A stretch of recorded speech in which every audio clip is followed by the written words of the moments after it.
Hey everyone, welcome back to another episode of Small Biz Stories. And as you know the deal by now, every week we bring you a guest that brings you, well, a new perspective on something as a small business owner, as an entrepreneur, or some insight that you can use on the receiving end of that. And this week's no exception. We've got Jeremy Bauer, a man after my own heart who cares about the environment.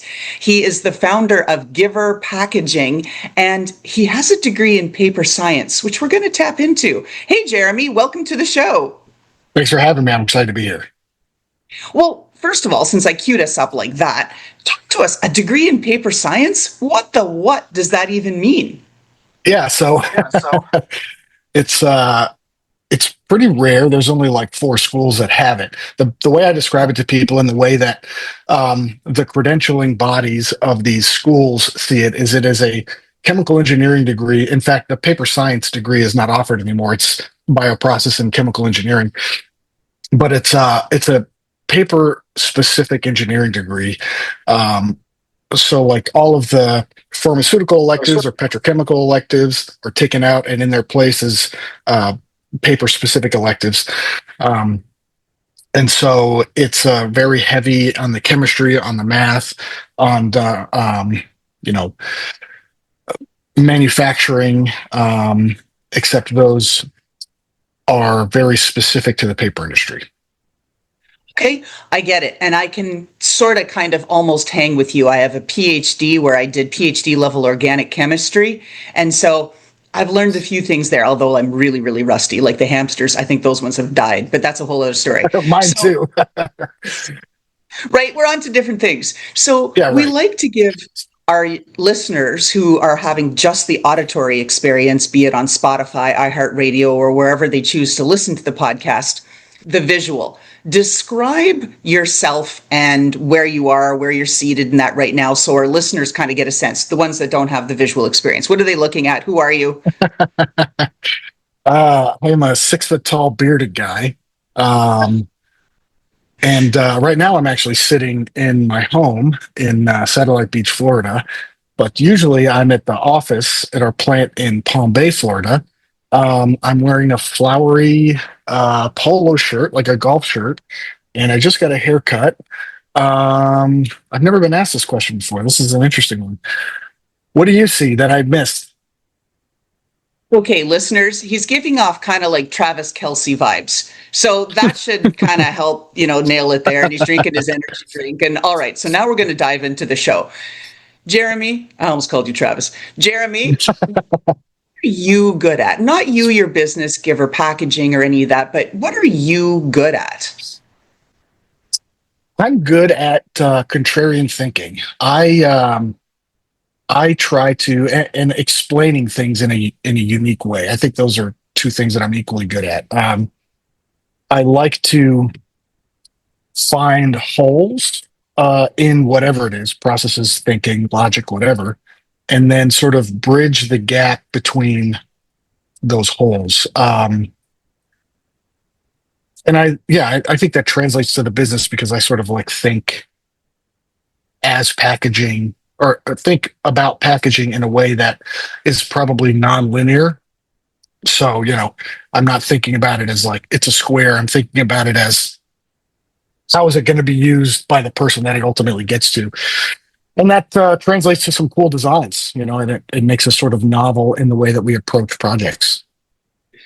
Well, I got that from you when I was looking you up and trying to prepare for this interview. And you really have I guess, a unique and expansive perspective when it comes to problem solving. And then you align that with purpose, right? Save the environment.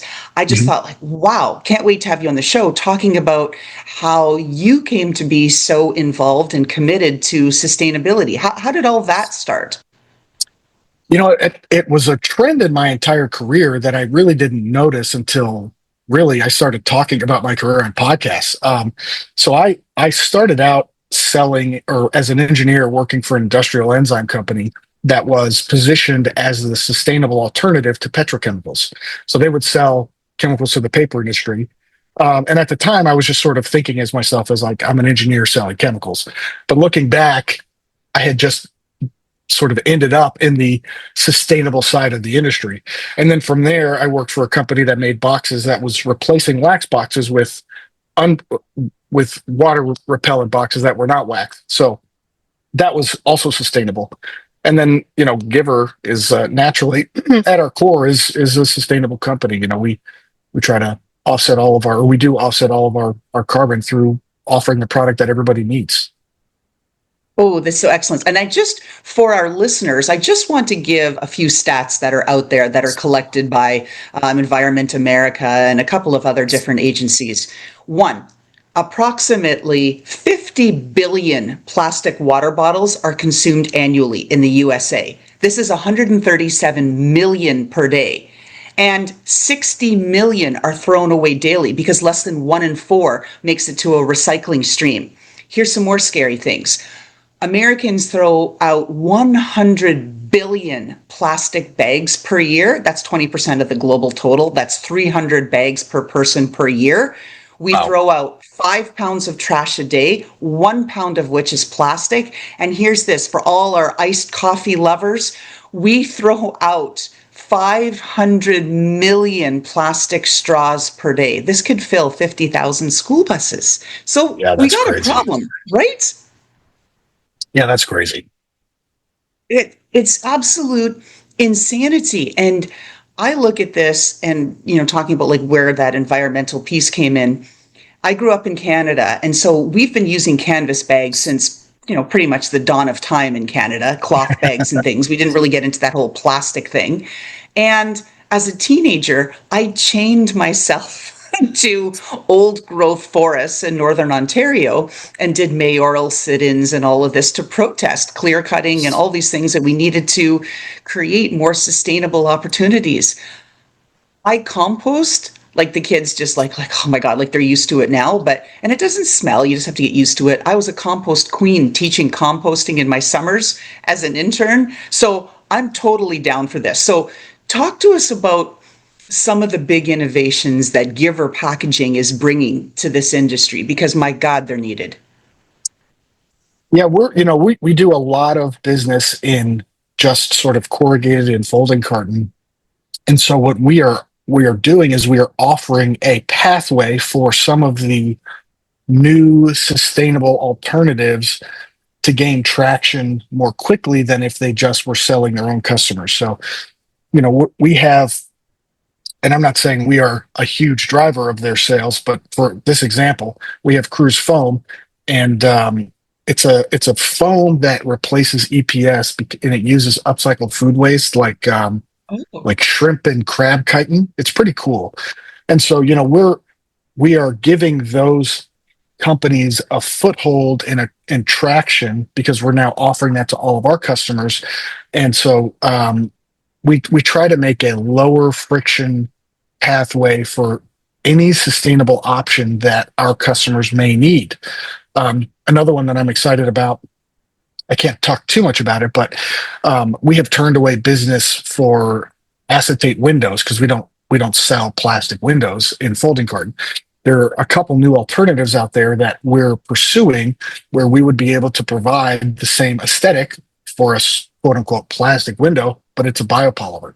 And so we are able to offer somewhat of a captive audience for these new upstart sustainable options to get in front of customers that have some scale that would be harder to reach if you were just cold calling them.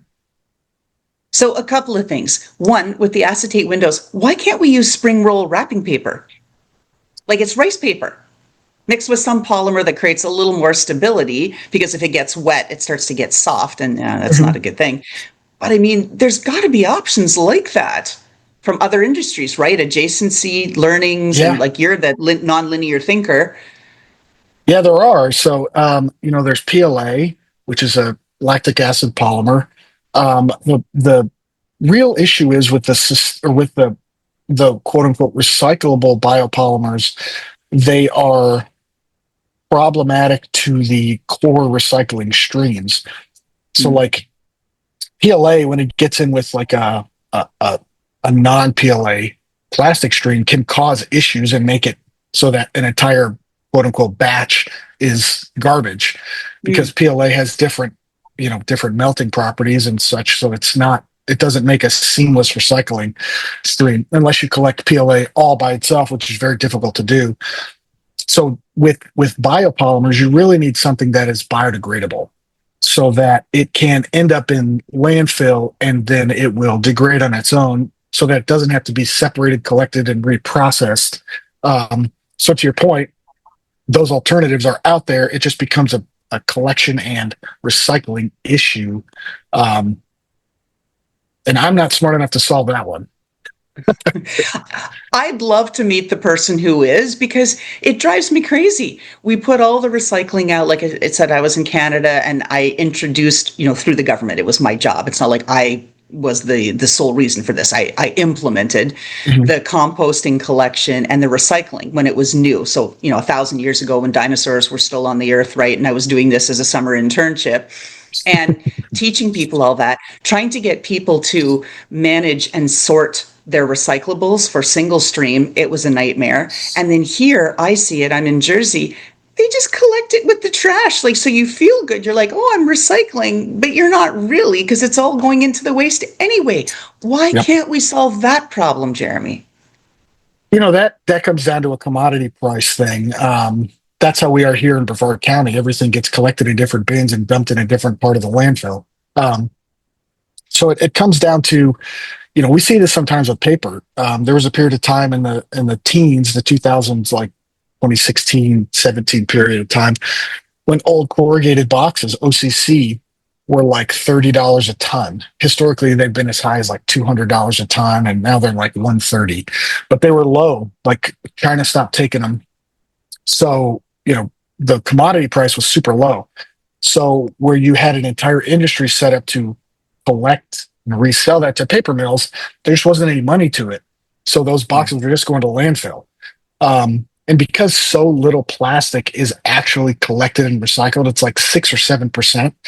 There's like a pretty minimal financial incentive for people to do it. And the market for recycled plastic, I think, is growing, but it's not, it's still not that of virgin plastic. So I think it's just a matter of like, there's no financial incentive, honestly. So in the meantime, everybody should use their silicone straws. That's what I'll do. I've got nice big fat silicone straw. It looks like the old McDonald's straws.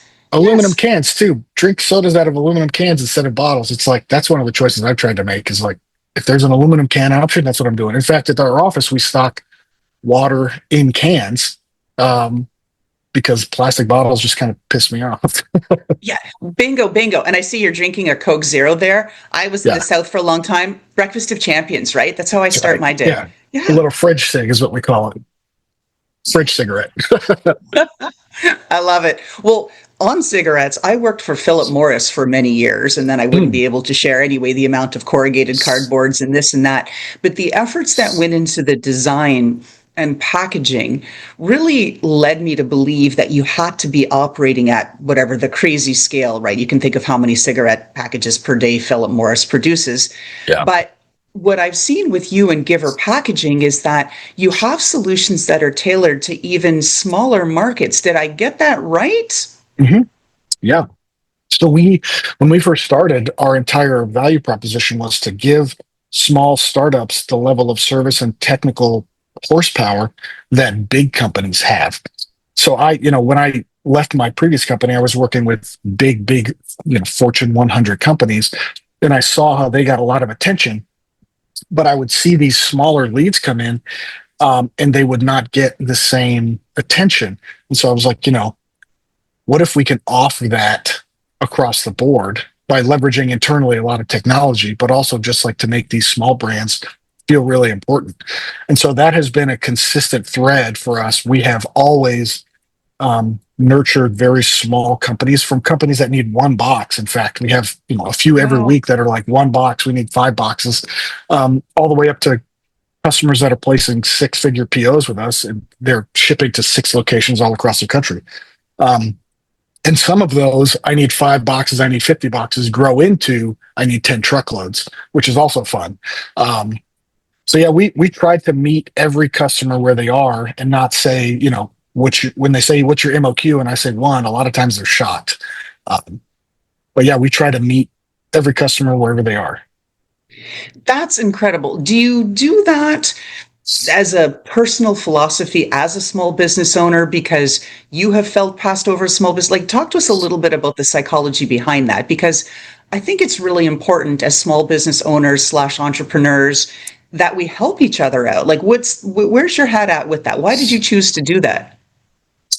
There's a couple things. One, that's how I was sort of brought up in the industry. I had some good mentors, and their entire philosophy was like, do the things that other people won't, and that will set you apart. So at the last company I was with, we would say you can order one box. It may be expensive, but we'll do it for you. And our competition would say, there's a 2 truckload minimum. So that sort of set us apart. It's a little more complicated to take care of those customers, but not enough that you should shy away from it. And then also there's the fact that like, I don't want, it's a personal thing. I don't want this customer to go to company X and get sold a bunch of crap they don't need. And have to buy 5,000 boxes, knowing the salesperson knows that they're probably going to have to change something at 2,000 boxes in. So I'm sort of trying to act like the protector of these brands, like protecting them from the industry, if that makes sense. I don't want them to fall victim to like some savvy sales guy or sales girl that's going to sort of give them what they ask for, but also not tell them what's also available. And so that's a through line to our business and inside the company. Everybody knows like we are going to be transparent top to bottom. We will quote this same thing 6 different ways if it gives the customer the information they need to make decisions that are good now and in 5 years. So it's a mixture of both. Ooh, excellent. And I'll segue that into how so many small business owners are getting really, like, we use the word scammed. They're sold a bill of goods. Hey, if you give us X thousand dollars per month, we're going to help you go to market. We're going to generate leads. We're going to make you so you're painted all over the internet. You're going to be #1 in Google searches, blah, blah, blah, blah, blah. Queue up all these. We're going to stack your calendar so you have tons of meetings with prospects. And then months and months and months go by and you end your 6-month contract. And you're like, wow, that was a lot of money. And I had one meeting.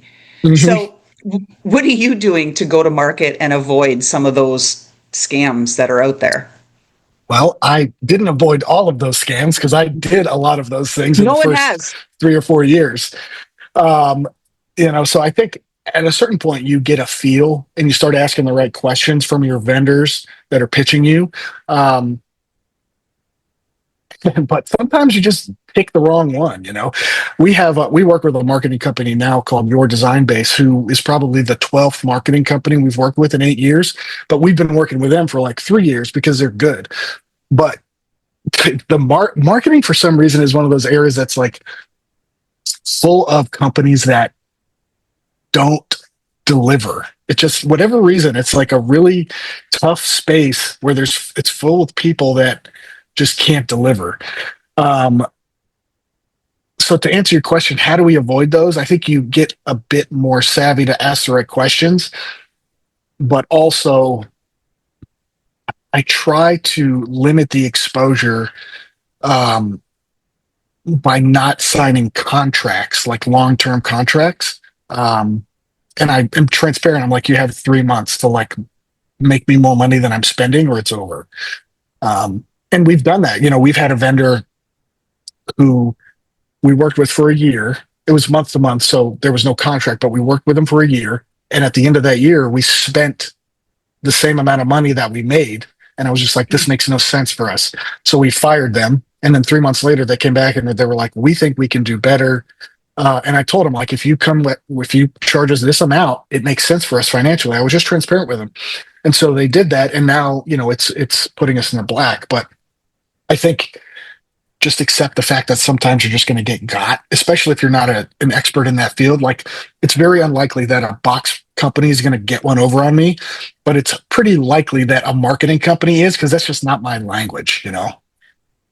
Well, it's also, that's kind of the point of marketing, right? That you put the message out that's spun, air quotes for those not having the visual experience, that is spun in a certain way that compels you to take action, right? That's what marketing people do. So they know how to tap into the psyche, the FOMO, all the rest of that of the entrepreneur and small business owner. And it's like, are Right. you struggling with lead generation? Right. We have some ideas, right? And you're like, yeah, I am. How do I do this? So Right. switching gears from that, what is it that you, as Givr Packaging's founder, struggle with the most or want to share about challenges in running and operating your business? Like I said, you've crossed the 5-year mark, so congratulations, because few Thank do. you.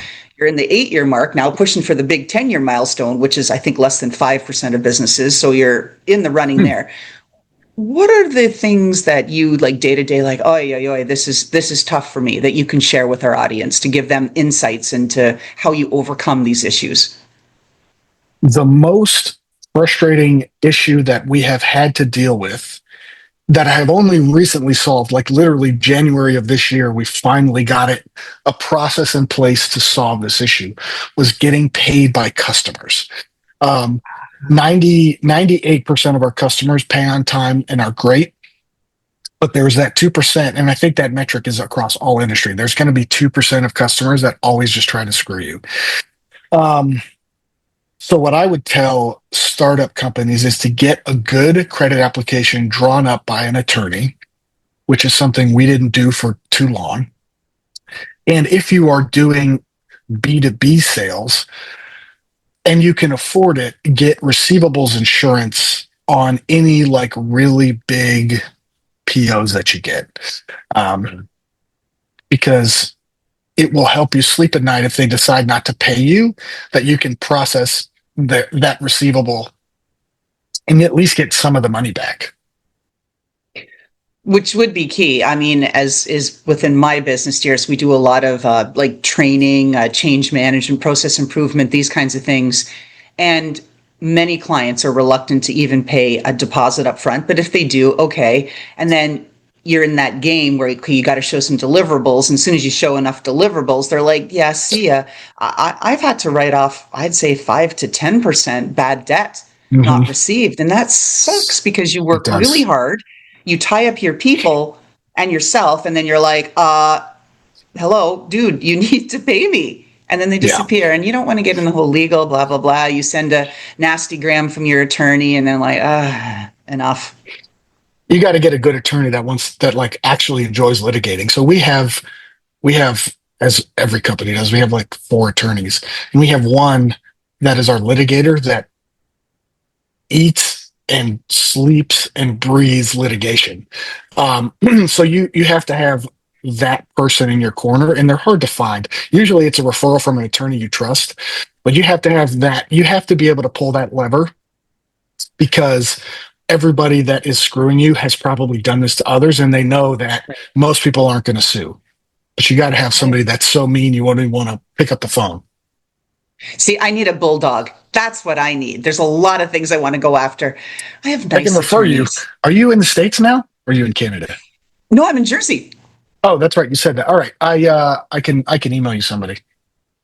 See, this is what it's about. I love these conversations because I always learn something. And that's the thing, I try to provide value too. But for the most part, it's like I get all these nuggets of wisdom and ideas from the guests that I have on the show. That's why our listeners love it too, right? For the same reasons. All right, let's get into some of the things about what you see small business owners, even large business owners, getting wrong with respect to your domain in packaging. What are they doing wrong, Jeremy? Getting into custom stuff too early. So, we have a certain segment of our customer that we say don't print your boxes because you don't need it. So they're B2B or they're industrial sales, and the founder comes in and they're very excited about getting their logo and this and that printed. And I'll tell them, listen, just get plain boxes and put a sticker on it, because you can use that sticker in other areas of your business, but you don't have to invest in a box that's twice as expensive just to have print on it, which is what makes me one of the worst salespeople in packaging, because I'll tell them, don't do this. Um, and also, a lot of companies don't offer the same things. Like we offer digital printing, which gives us super flexibility for low quantities. So we can do 1, we can do 3, we can do 11, we can do 25. Startups will often not have that option presented to them because it's not a super common technology yet in the industry. So they will fall victim to their sales guy saying, or girl, I always say sales guy because I'm one, but their salesperson saying, "Hey, our MOQ for this is 7,500," and then they invest, $10,000 in boxes when, first of all, they're just addressing the market and they don't know what they're going to have to change or adjust. So we get a ton of customers coming to us and say, "Hey, I need to change my box. I have, 3,600 in inventory. Is there anything you can do in terms of like making an insert for this or like using it?" And we'll always accommodate whatever we can do. But I see a lot of customers fall victim to the quote MOQ fallacy. Like just because one person's MOQ is X doesn't mean that everybody's MOQ is that. So shop it out, shop around.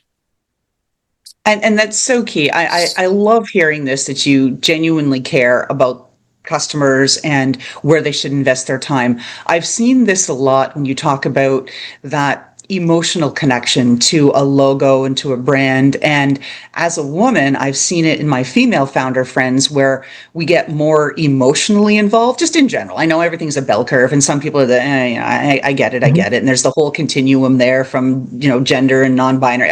Okay, all that aside, what I've seen with my female founder friends is that and I'll put myself in that bucket, we tend to get so wrapped around the aesthetic, the meaning of the brand and the look, that will overlook the potential cost and downstream negatives because we're just so committed to having it look a certain way and be experienced a certain way. Have you seen that as well? Yeah, unfortunately, we have, and I've seen that go all the way bad. I've seen customers go out of business where Good. they spend a lot of money on packaging against advice because, and I'm not going to push you into not doing it. I'm just going to give you the advice like, "Hey, I would do it this other way." And then, they end up going out of business, and it's sad, but ultimately all we can do is provide the insight. Um, and at the end of the day, so not every, business isn't for everybody. There's a reason that whatever 5% make it to 10 years or whatever it is. Right. We're going to try our best, but ultimately we'll process the PO if you send it to us, after doing our best to convince you otherwise. Well, and there you go. With, spoken as a guy with a degree in paper science, what do you think needs to change in business schools? What's missing from the curriculum?